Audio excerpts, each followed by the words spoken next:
record and chat and make whatever. Anyways, run the Skype. Anyways, yeah, I got lucky that way because I'm not challenged in a way that's upsetting.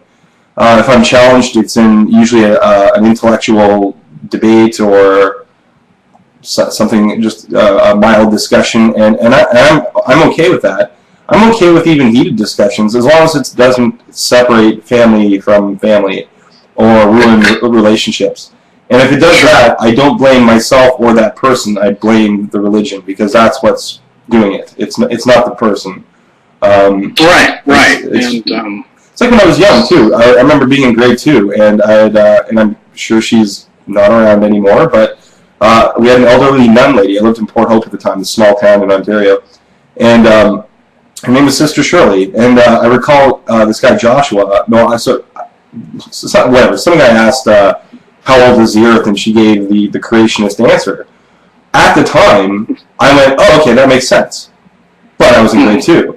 Now, that was never pressed. But if my life had gone on, and that was constantly reinforced, I could see myself being a creationist. I don't blame these people that are creationists. I blame what's actually being taught. It's the substance, Yeah, many times they're in opposition of the facts and they don't know better, and they hear stuff that sounds very scientific to a non-scientifically trained mind, right? Right. A layman will hear.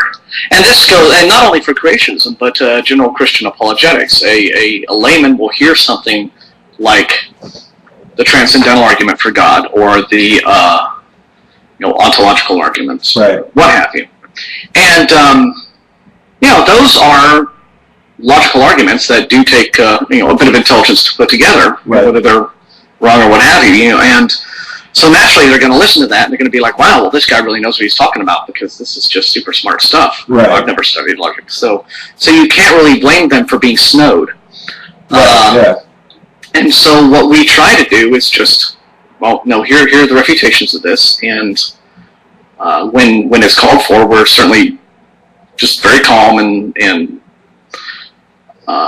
patient in our explanations of things, unless, of course, you get somebody who comes along and they're rather smug and arrogant, and so you have to slap that down a bit.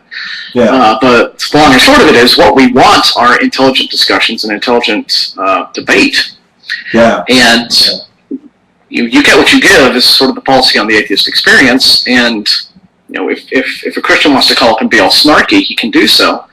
But it's generally not difficult to disarm that fairly quickly, as like when Tracy and Jen's show from about 2 or 3 weekends ago showed that this Christian called up and he was a little bit belligerent and rather brusque, and Tracy just completely disarmed him, and to the point where he was simply by being very honest and straightforward in how she addressed him, and being very truthful, and understanding that this was a guy who needed a lot of patience.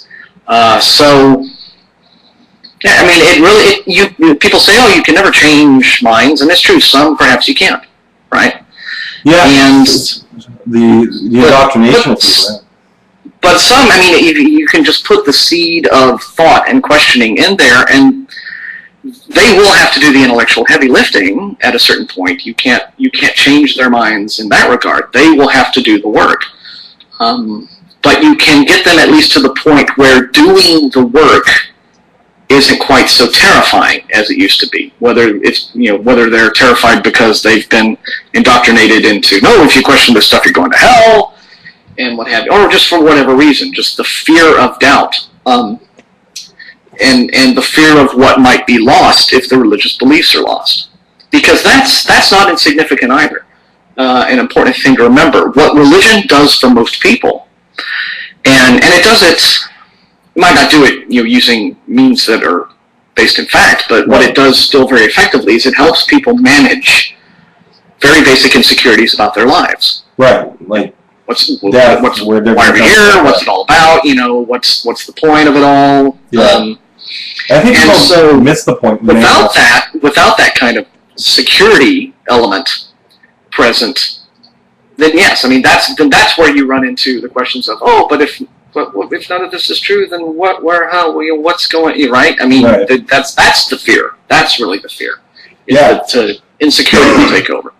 Yeah, and I just had last week hey, my girlfriend's in the room. She read or heard most of it.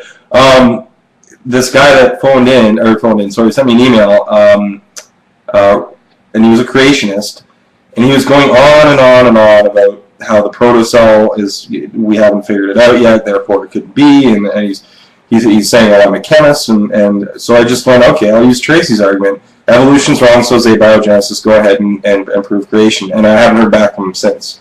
So I guess that's it. Like, I mean, if your only goal is to tear down evolution, you haven't done anything. Sure, right, because if all evolutionary science, if all physics, if all cosmology, if everything we understood about the way the universe worked were shown to be wrong tomorrow, that still doesn't mean Christianity wins by default. Right. We've got a guy on the Atheist Experiences Facebook page who seems to think that that's how things work, but no, it's not how things work. You still have to, and then they also, a lot of apologetics get it backwards too. I mean, you can't. A thing that has not been shown to exist cannot be held up rationally as the explanation for something. I mean, you give us some good evidence to think the thing exists first, then you can start positing it as a possible cause for things. So that's why it's really kind of meaningless to talk about, as a lot of apologists do, people who are William Lane Craig fans, they'll talk about, well, there's God and he exists outside of time, and they prattle on all about that. In this vein, without even really understanding what they're talking about. You're like, okay, well, what does it mean to exist outside of time? Well, it's outside of time.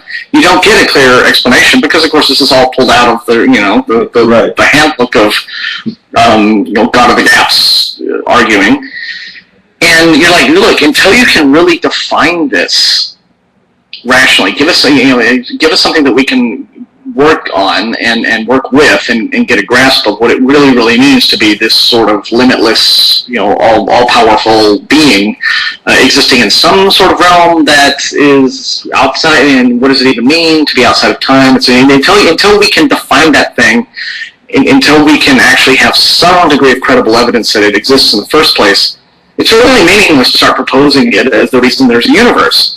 Right. Because you might as well just be talking about Gus the Magic Cosmic Hippo, right? I mean, you can just make anything up and say, well, science doesn't know the real answer, so it must be Gus. That's what I was trying to remember. That's why that was all created. That's what I was trying to remember the other night. I forgot. I was like, what is it, the surfing hippo or whatever? But yeah, Gus the Magic. Gus? Gus, I tell you, he is, he's the god of all things hippo-ish. I'm gonna mail you a hippopotamus. That's what I'm gonna do. Some beanie baby to put it on the show. Make my life complete. I'll put him on the show next to Muhammad. I'm gonna figure it out, and then I'll message you to get the address. But so I guess okay, we're talking about creationists. I was gonna move into like what you just touched on. Why is God so ill-defined? Like it seems to me that. There's some very vague things in the Bible. There's some very vague things in the Quran. There's all over. It's very vague, and they don't set the parameters for which a being like this could possibly exist. And when asked about it, I mean, they always you're more than familiar with the fact that they shift the goalposts every 2 seconds. And what is it? What are the parameters? How does it exist? How did it do this? What was the mechanism that this thing used to create everything? There's no defined anything, so I don't even understand what they're pointing at. Like, what exactly are you calling God? You're telling me the word God. I understand the story, but how does God exist? What are the parameters? I don't understand. And it's the vagueness is deliberate, and it's there so that whatever gap in knowledge we can uncover. Right, wherever we can point to a thing in the universe or a thing about our reality and say, we don't understand how this works, or we don't understand why this is, God becomes this all-purpose ontological spackle that you can fill that hole with. Right? And the minute you start limiting your God with definitions, then he's no longer quite that free to be used in that way. So, but this is also why you begin to get these self-contradictory definitions. The two attributes that In fact, well, I've heard there's more than two, but the two main ones are always omnipotence and omniscience. Right.